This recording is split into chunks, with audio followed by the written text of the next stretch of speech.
Hello there, welcome to One on One. My name is Bridget Otu. Thank you very much for joining us. Today on One on One, we're talking about Ghana's next president. Is it John Dramani Mahama or Dr. Mahmoud Bawumia? And I am sorry for anyone who will be offended by this, because I know you would say there's a third force, in Alan Kojo Chairman. There's APC's Hassan Ayariga, and others who would eventually all come up. But we're focusing on the two main political parties because per the stats we have, any of these two could be our next president. So what are the pros and cons? What are the advantages that John Mahama has over Dr. Mahmoud Bawumia? What are the flaws or the advantages that Dr. Mahmoud Bawumia also has over John Dramani Mahama?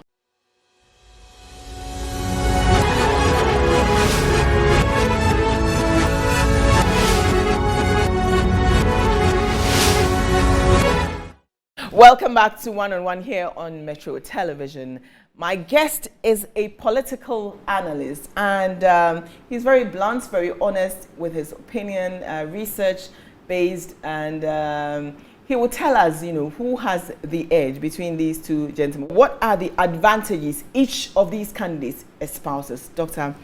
Jonathan ASANTE-OTCHERE, thank you very much for joining us on One on One. Thank you, my dear Bridget. I'm sure when you're looking at, I just want your general perspective on Dr. Mahmoud Bawumia, who was just selected as the elected as the flag bearer of the New Patriotic Party. Certainly. He got 61.4%. Some say, okay, it means he's not popular in the party. But if you are going to put that poll in the national data, which is where now he faces the entire constituents of Ghana, what would you say, is the advantage that, not just as a flag bearer, but as a party has in this election 2024?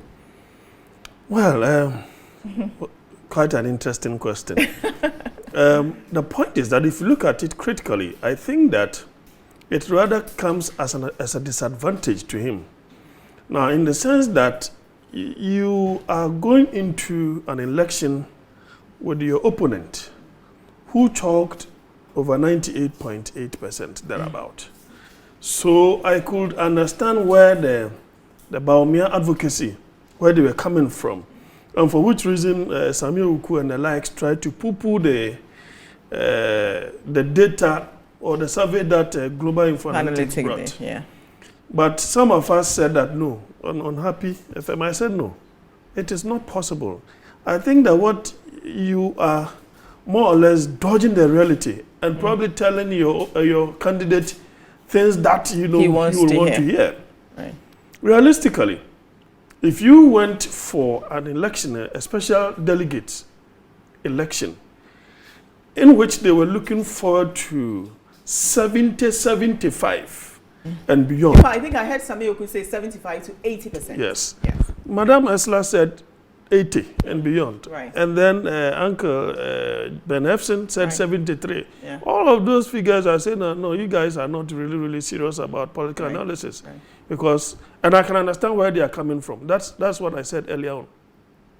But if you go into a special delegate election and you couldn't get that 70, looking at the characteristics of those who voted, it tells you that you are still not up there.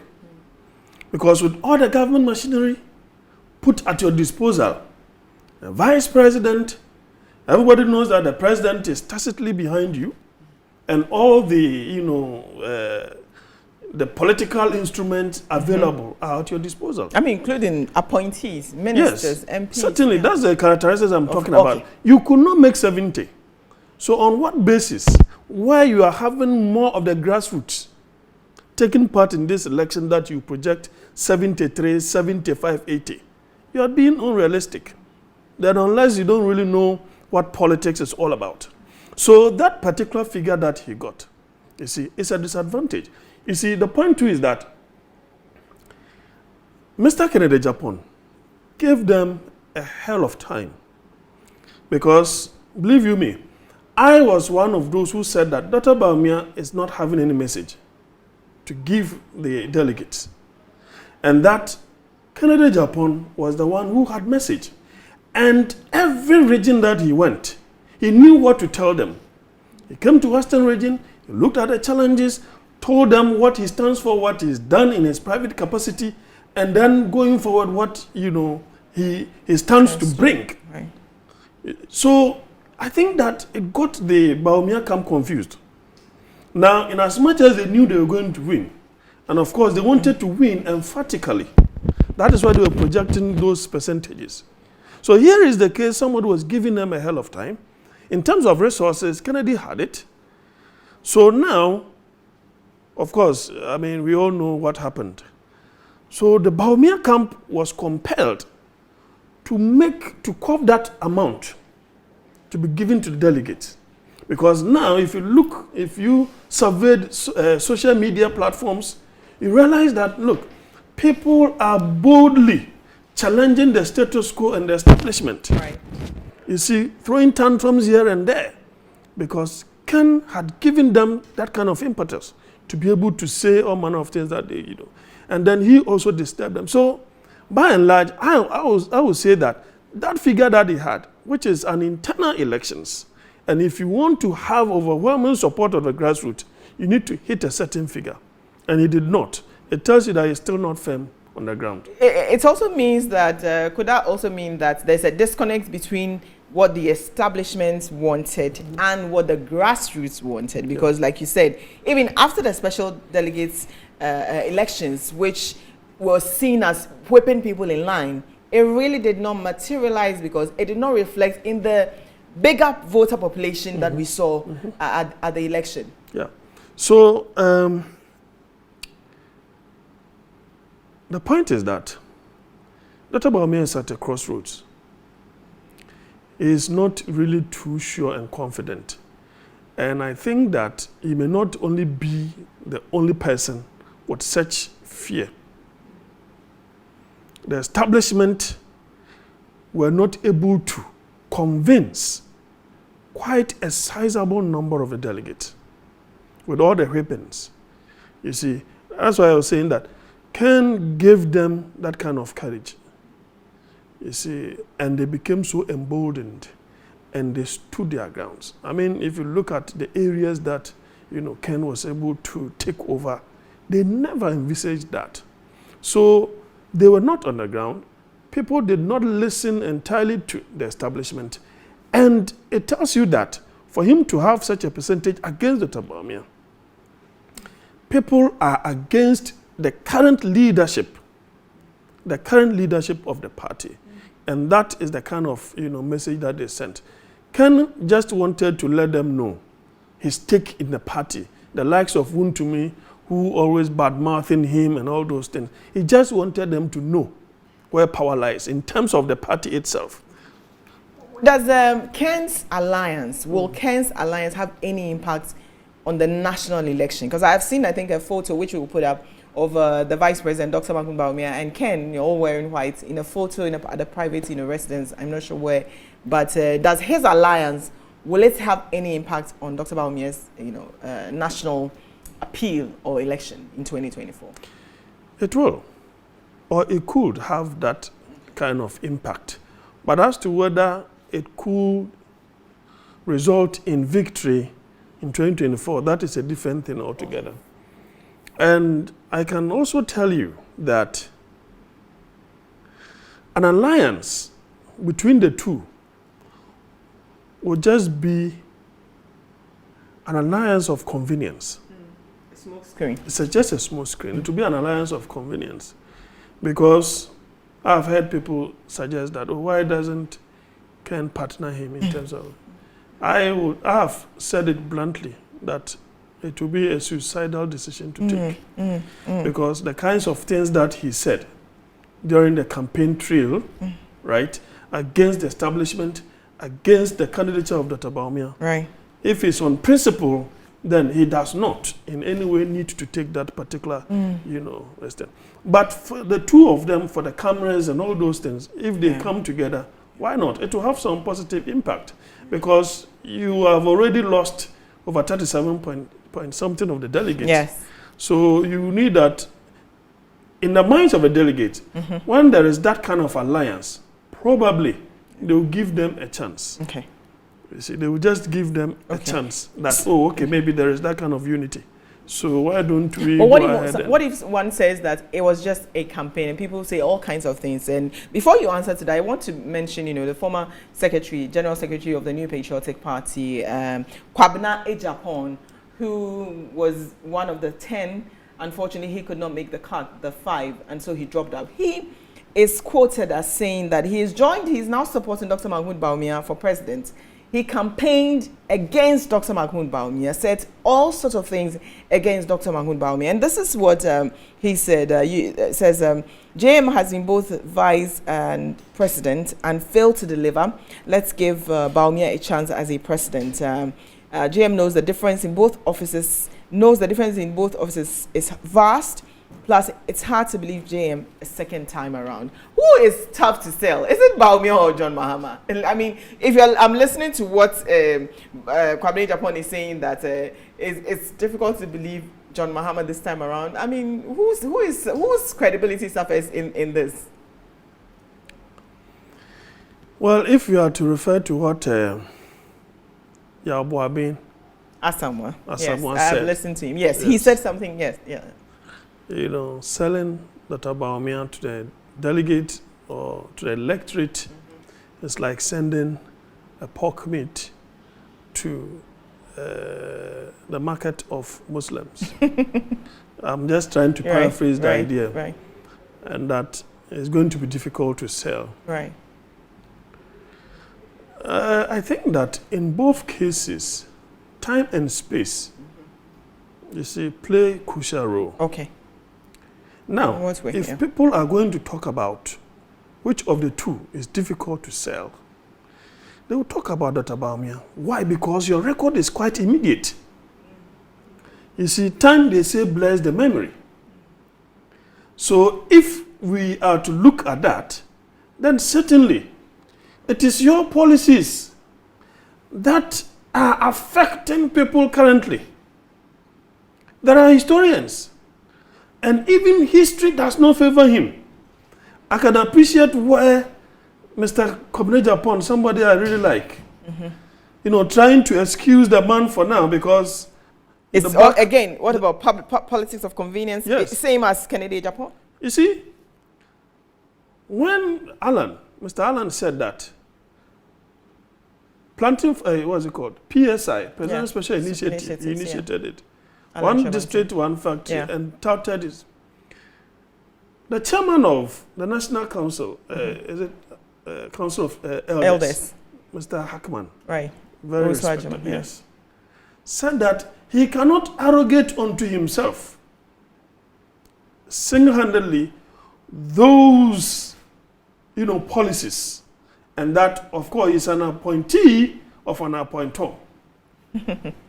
Now, then, Dr. Bawumia comes out when I said that he doesn't have a message, or he did not have a message during the delegate listing. He comes out and to say that Ghana card is his baby child. I don't even know what. Brainchild. Right. Then he mentions Agenda 111. Right. Then he mentions digitalization. Then he mentions, what's it called? Gold for oil. So I asked myself, why is he not telling Dr. Bawumia that these cannot be arrogated to him? Yes. Yes.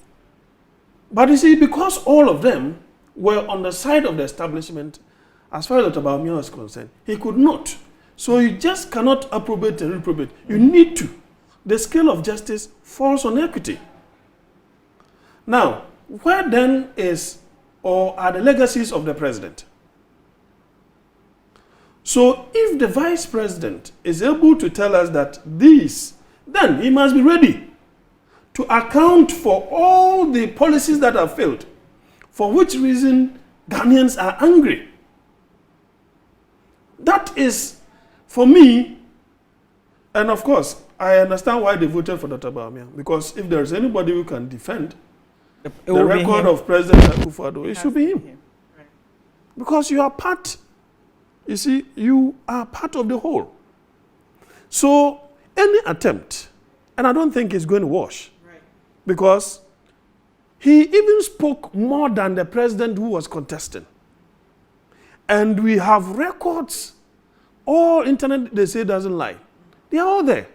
As Dr. Kennedy said, the only thing that the NDC probably need to do is to play all his records, and that's their campaign. And because these things affect his credibility, so the only two things the two values that I've put into the public domain is believability and trustworthiness. Believability. I know Dr. Bawumia can manufacture this thing. If he says he's going to do it for me, I know he can do it. Right. But will I believe him that he's able to do this as he is promising or telling me? Right. That is where the trustworthiness comes in. Ghanaians will never trust him, even if he promises heaven. So in terms of the difficulty as to which of the two to sell, Dr. Bawumia has an arduous task on his hands. And in fact, the MPP communication team, they have a hell of work to do. Is that why they are moving away from his terrible record to now campaigning on religion? And they keep going out. And I've seen the director of communications for the new Patriotic Party, Richard Ahyangba, posted that, the NDC says a Muslim cannot lead and that they're attacking his religion. How can, now they're moving on that religious angle. Will it wash? And isn't it dangerous for them to actually be campaigning solely on the fact that Dr. Bawumia is a Muslim and not on his record? They are just trying to play on the emotions of people.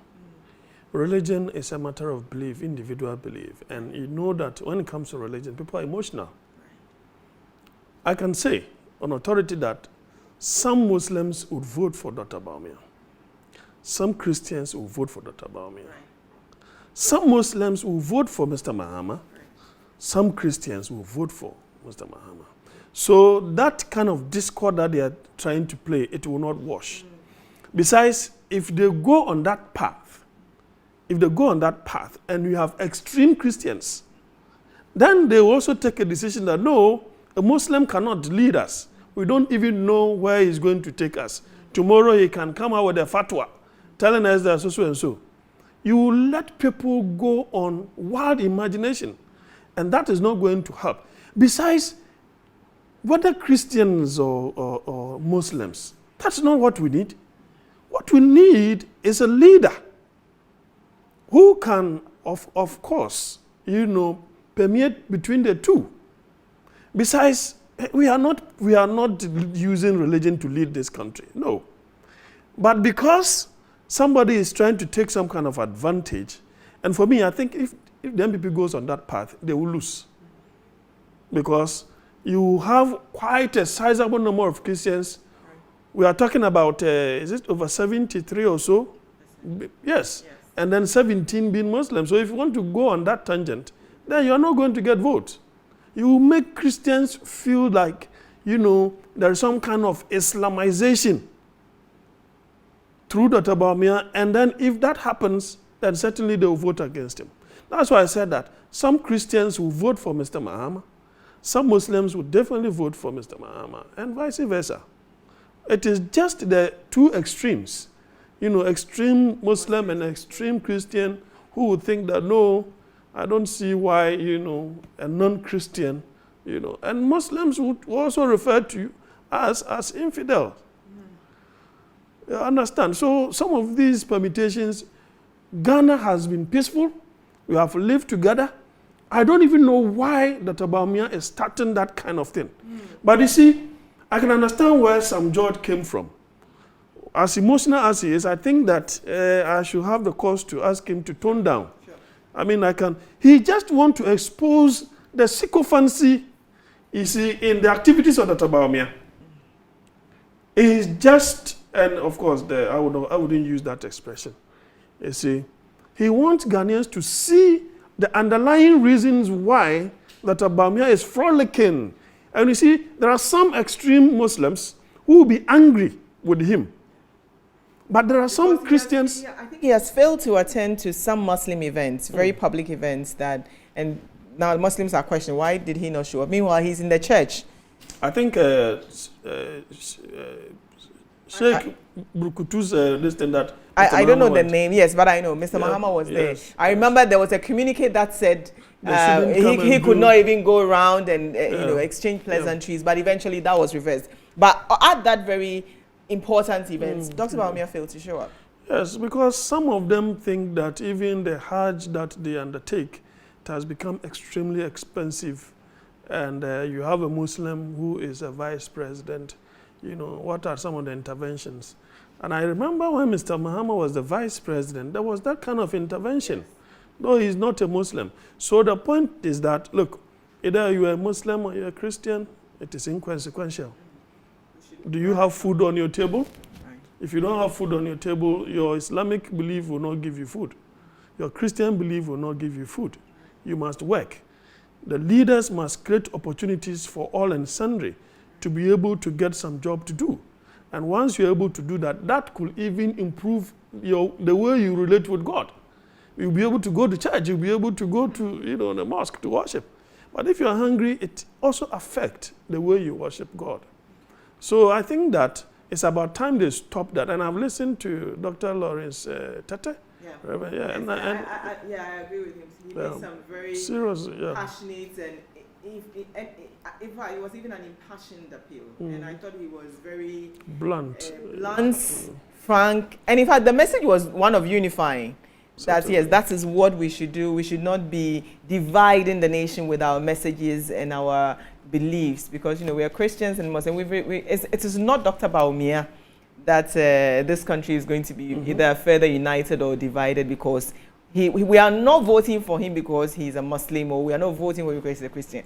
We're voting because of his record, because of what he has promised to do for Ghanaians and what he has promised or failed to deliver to Ghanaians. We're taking our very first break. When we come back, we'll talk more about Dr. Bawumia and also John Mahama. What challenges or hurdles lie ahead of him? What are the advantages that he has? Is his record good enough for Ghanaians to give him a second chance?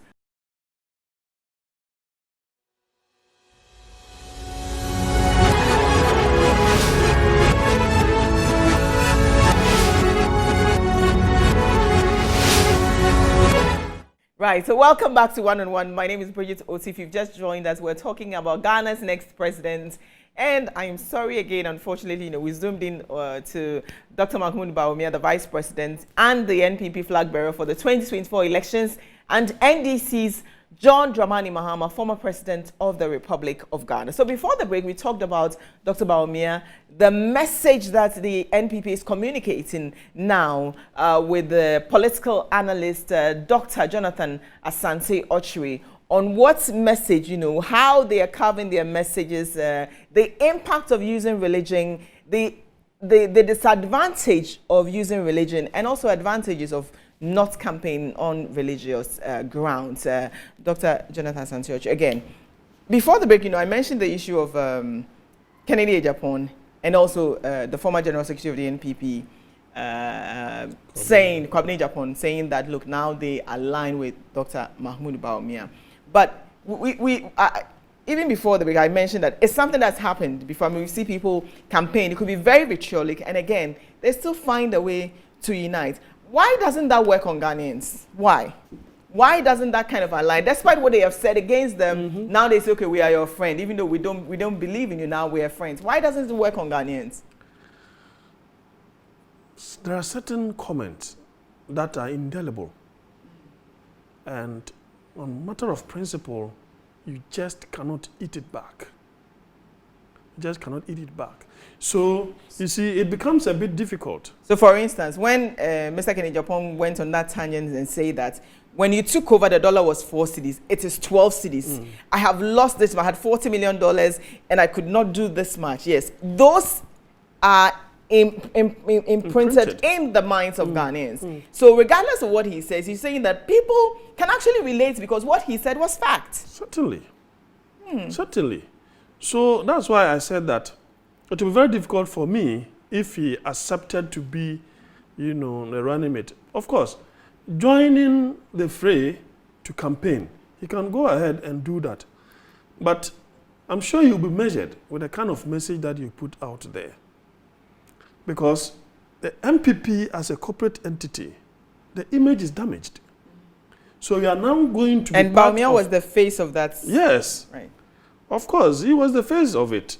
I mean, from before 2016 Right. down, I mean, he's done so Post-election many petition, things. yeah. Yes, so many things. So, and he's been the face of the party, no two ways about that. So, if you look at it, and then you say that I should join, on principle, I don't think I will want to. Okay. But I would not create a wedge between you and my support base. Because in the name of the party, all right, we are working to ensure that you either win. Unfortunately, if you lose, so be it. Okay. Then other opportunities will come, other people's way. Okay. Uh-huh. All right. So now let's talk about Mr. John Dramani Mahama. And one of the things I keep hearing the New Patriotic Party say, party communicators say, is that he's already been rejected before and he's been president before. So that is a disadvantage. You are a political analyst. Is that really a disadvantage now when he's coming for the third time? I think it is an arrogance of communication on the part of the MPP. Okay. And that could create that kind of, which word should I even use? A disposition of complexity. Right. You see, a disposition of complexity could set in with that, because that is not a message. It is not a message. Because people will look at the common denominator, the economy. Then we'll talk about the individuals. Then we'll talk about their records. For me, I'm not interested in what you said and you're not able to do. Because both ways, in both cases, when Mr. Mahama was in power, he might have said certain things that convinced Ghanaians to vote for him to win. He was not able to achieve those things. And then he probably lost because of doing so. yes, and then then your opponent used that against you to win. So when you won, before you won, you also told me so many things. So have you been able to do that? No. But you see, the record that people will be using is basic, life. Body and soul. I keep saying that, okay, so this is Mr. Mahama. It doesn't matter whether he's coming back or he's not coming back. I think that what Ghanaians need now, if you listen to them carefully, is someone who is an experienced person, who is not going to do try and error. When Mr. Kufuor said we should try, Mr. Kufuor said, we should try him and see. So this is how far he's taken us. The two of them, this is how far they have brought us. So it is the record. Mr. Mahama, the incompetent Mr. Mahama, as he tagged him, and the competent Dr. Bawumia, when you took over, the dollar was 4.25 pesos. Now, what is it now? That is your record. You can't run away from it. The incompetent Mr. Mahama, when you took over, what was the debt to GDP? I think 56 or 59, one of the two. Yes. Now, you even went as far as 104. Yeah. We've now come down to 97. Fitch Solution is suggesting that probably by the end of the year, we'll hit about 87. Yeah. And because of an election expenditure, could even push it. That is your record. Right. Food prices. Inflation. Inflation. Right. Your inflation. The incompetent Mr. Mahama's inflation was 16. Don't forget, he had faced challenges of doomsday. And I think that, let me take this opportunity and address this doomsday thing. Right. I think NDC communicators, they didn't do well. Is it Mr. Mahama who created doomsday? If you know the history, go back. In Mr. Rawlings's era, in the late 90s, we had doomsday. Now, this engendered him to build a Abuaji thermal plant. Then they lose the elections because at that time we were now having a mixed, power production. The Akosombo, the water had come down, and so it led to an increment in energy cost. The opposition latched on that, and they won the elections. When Mr. Kufuor came, we had doomsday because we are now growing. The economy was growing because the demand for energy was increasing. Now, Mr. Kufuor did not do anything substantial in the energy sector. Then Professor Mills comes, And then Dumso started in Professor Mensah's era. Right. And you know that to invest in energy, it doesn't take less than 2 years.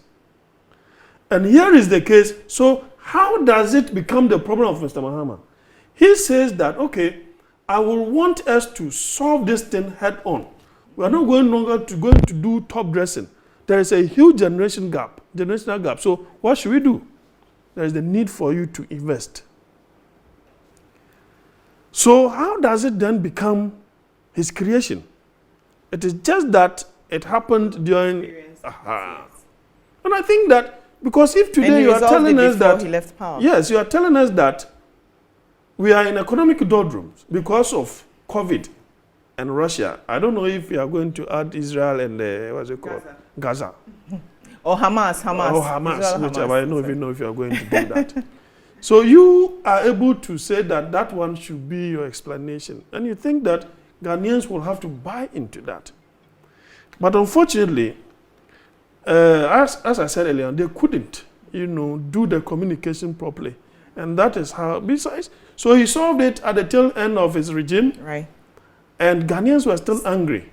Because they still remember how that period was like for them and their businesses. Yeah.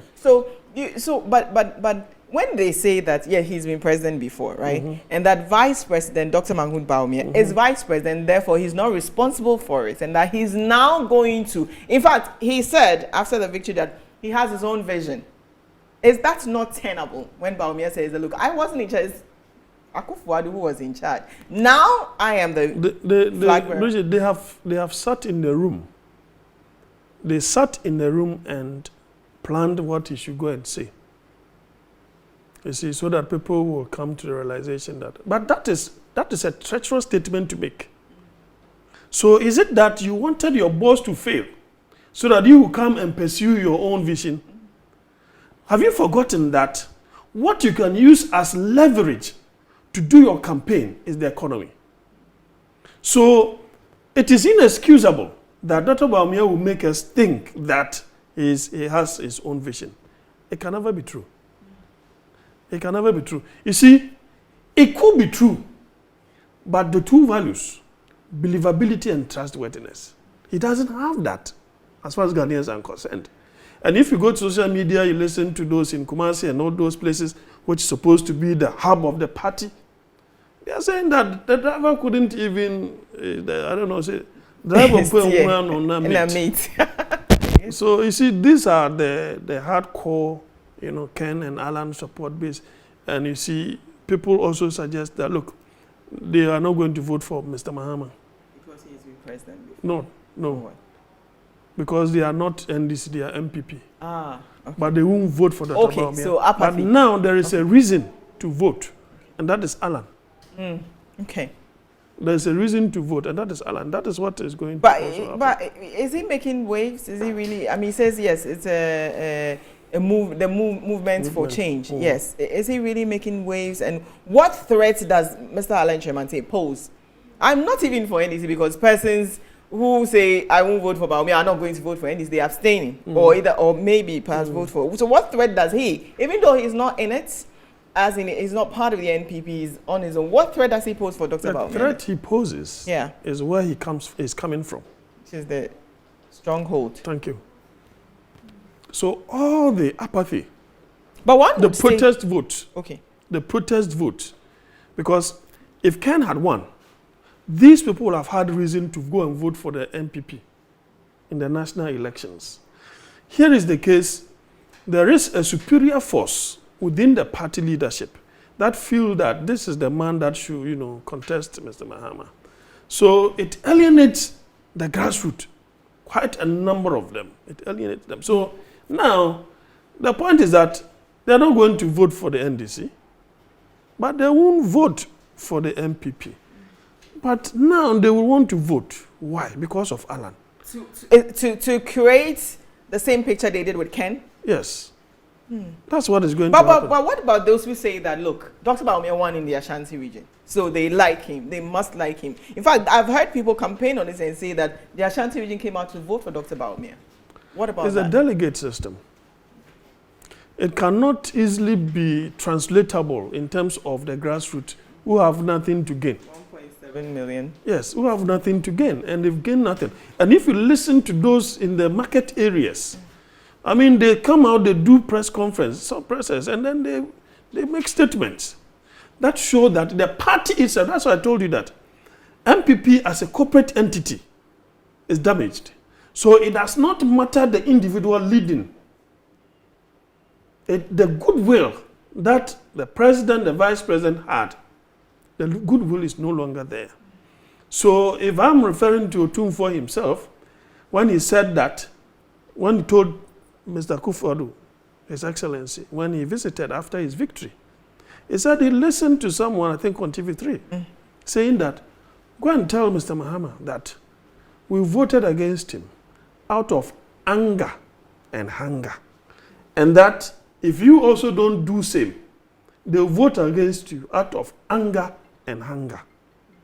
So, I mean, that is how far, you know, the MPP as an entity is struggling. Okay. The economy is not good. How much were we buying fuel in the incompetent Mr. Mahama's era? A gallon that was 16 cedis, your gallon is over 60 something. It had peaked at 70 plus before Yes. giving him. I used to buy a half crate of egg is what I usually buy. 9 cedis, 50 pesos. Today is cedis. So half is 30 plus. yes. Hey, I buy 27.5. 27. Yes. Vortic. It used to be 12 bottles in a box. All of a sudden, it shrunk to 6. Now, you have a situation where the whole box was 25 cedis. The whole 12 bottle was 25 cedis. It was halved, and it's still 25 cedis. So look at the gap. How much was Gino? So these are things that I am used to. Yes. Yeah. 32 cedis, between 32 and 35. How much is Gino now? So it doesn't matter whether Dr. Bawumia has his own vision. People are saying that if you had such a good vision and you did not help your boss to position the economy in such a way that you use it as a leverage, the reason why people should say that then we should let you break the 8. Yeah. You see, we should let you break the 8. But what are you going to use to break the 8? Because it's going to be a comparison of records. So it doesn't matter whether Mr. Mahama has been vice and president, so we should let you also become president. That's why people say that your coming is the 3rd term of President Akufo-Addo. So if it's the 3rd term of President Akufo-Addo, and this is the state of affairs, justifiably, are you sure we should be able to? Ghanaians should think that, okay, let us give you a chance. It will be another trial and error. What disadvantages does Mr. Mahama have? I think that he should stop promising and focus on about 4 thematic areas or 5. You see, and they should think outside the box. This 24-hour economy is not a bad idea. Okay. You know that, I have said, and maybe I'll use your thing. Sure. I proposed a street lighting authority in this capital where we have, and I like his area of suggesting that solar, they will cut out the taxes there so that we'll invest in that and we'll produce more, you know. That is good. So we can have street lighting throughout the country, even if the road is bad. If you have even now on the Tama motorway, no lights. How can this be beyond us? Late Major Mahama's road, that whole stretch, there's not a single street light on. How can we? I mean, what is wrong with us? Everything, even potholes, we cannot even fill potholes under President Akufo-Addo and Dr. Bawumia's regime. Potholes everywhere. So the street lighting authority that I proposed, look, that money that goes to ECG, we should hive it from ECG. We'll give to the authority. They will build. I am of the view that through that, we don't even need billboards. We should be able to do electronic billboards so that people can advertise. Different advertisement can run on that. Because the place is illuminated. Yes. Right. And you will create jobs. You will need security. You will need mechanics. You will need an electrician. And of course, if the solar, if we can manufacture, then it means that it's a whole cycle. Tell me the thousands of jobs you will not create throughout this country. It shouldn't always be the usual, uniform, white-collar type of jobs. All armed robbers can easily be made securities. So who would come and rob? Yes. And you go about, you see, they should be patrolling. Today, ECG complains, somebody going to, steal their cables. And at the end of the day, we all suffer, doom so. And I think they can even collaborate so that the security, that Street Lighting Authority security, can even run affairs and be monitoring. Okay. And we invest in electronics as well. You say Mr. Mahama should stop promising, right? Yes. He should just focus on maybe 4 thematic areas, Yes. right? But then again, don't you think that electorates have a certain appetite for promises based on what we saw prior to the 2016 election? One district, one faction, sloganeering, one village, one dam, 1 million, one constituency. Isn't that why? And is that a bad thing to draw for? It will become an albatross around the neck of the person who will come after him. Okay. You see? Okay. So now, the MPP as it stands now, so tone down the expectation of people. Okay. So they don't hold you by the scruff of the neck. Tone down. You know that as it stands now, we have even stopped servicing our foreign debt, right? And that's the more reason why we are having that semblance of stability. The moment we start paying, you will see that the city will begin to tumble. Right. And the revenue, basket. You have been there before. And you know how much you can do within a relatively, short period, how much you can do. But if you look at where some of them are administrative decisions that he can do, like saying that I'm going to reduce the number of ministers up to about 60, that's a drastic decision. To say that you are going to review Article 71, as Gracia, and those that find themselves within his cabinet and all ministry, that one, they will not get anything. I have the view that in terms of ex gratia, I think that the MPs, they deserve ex gratia. But the rest, and if MP who is not a minister, I think they do, because they spend a lot of money. They spend a lot of money. I mean, at the grassroots, they cannot have access to the president and vice president, and even the minister. Whatever, the immediate point of call is the MP. And they make all manner of demands. Somebody will say, who asked you to go there in the first place? But of course, we are humans. So by not promising or lowering the expectation of the electorate, would you then say that Mr. Mahama's record is enough for him to just campaign on it? Certainly. What would it be? Because the records, those things that are pinching Ghanaians is the inflation, fuel price, your debt to GDP. You are not able to expand. You cannot even undertake infrastructure development. And our roads have become so bad and terrible that you cannot even fix it. And they can see it. So, for me, he suggested in his 2020, and of course, I like his style, where he now meets the TUC. Yeah. He meets the TUC. The 2020, manifesto is a People's Manifesto. So they generated the ideas from Ghanaians. You see, it was not like some brilliant few people went and then did it for all. So, I mean, that interaction that he had with the TUC, you could see that the ideas that he feels that his second coming, he will want to implement some of these ideas. Right. And I think they are just fantastic ideas. But I'm saying that be very measured in your promises. For tomorrow, you may win, but that is what will be used against your party in the next elections. Yes. And they cannot escape. They cannot. Because you cannot appropriate and reprobate. You cannot tell me that Agenda 111 is yours. Okay, so the bad roads is under whose destiny?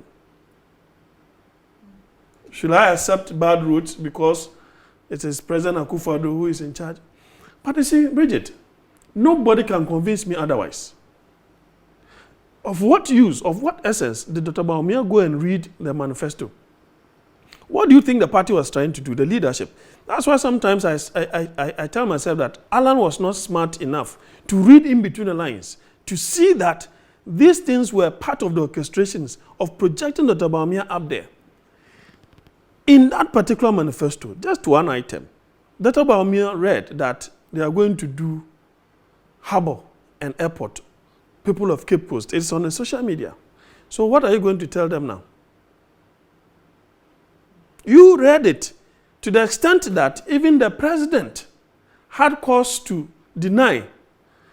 And that tells me that he never read the document. The president never read the document. It tells you that Dr. Bawumia has been in charge all through. Because there can never be that conflict between the vice president and the president with respect to an airport and a harbour. It is a huge project. I mean, yes, so who was lying? If Dr. Bawumia was lying, how come the president didn't know? You are the president.